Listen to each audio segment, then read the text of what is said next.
Hey, it's Greg here. This video is a short excerpt of the conversation I had with Keith Reid, author of Improving Your Soil. We talk about the best advice you can give for the new gardener. If you want to listen to the whole conversation, there'll be a link to it at the end. I'm trying to break these long conversations up into little pieces because I know not everyone wants to listen to the whole thing, but some good tidbits in there, so I hope you enjoy this. It's only a few minutes long. Thanks. So what's the best advice you can give a new gardener who's setting out to grow food in the ground with the soil where they are?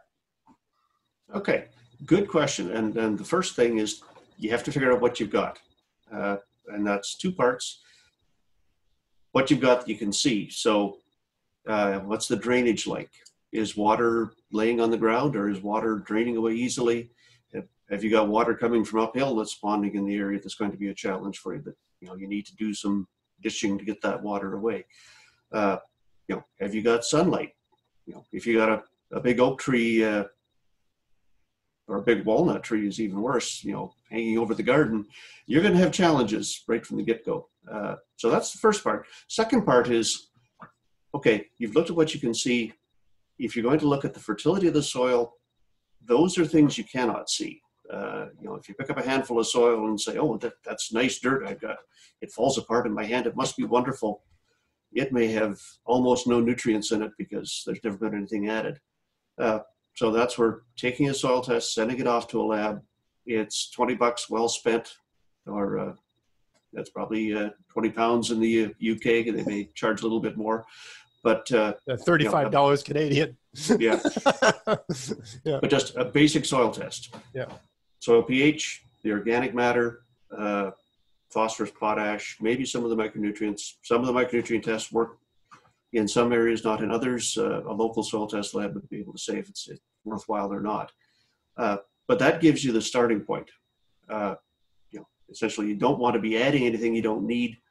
What I'd like, actually an additional test I like for a garden, especially if something like an allotment where you may get a piece of ground that somebody else has been managing.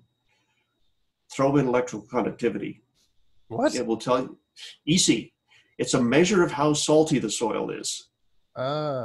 We add too much fertilizer, we get a salty soil. And you add more fertilizer and your plants die. I find with garden soils, especially new garden soils, we run the two extremes. We've got the people who are trying to garden in what's colloquially been called builder's loam. It's the bricks, the leftover mortar, and the chunks of 2x4, and whatever subsoil that was there that was mixed up when they planted the house with an inch of black soil on top, but there really isn't anything there. Yeah. That's my lawn. That's my lawn right now. Okay, yeah. Or you've got somebody who's been gardening and they've been adding fertilizer and compost and manure over the years, and it doesn't need anything. And really, it's a matter of using what's there and not adding anything more, because you're going to create more challenges by putting more stuff in when you don't need it. Yes. So it's the two extremes. You want to know which end you're on. Yes, that's good advice.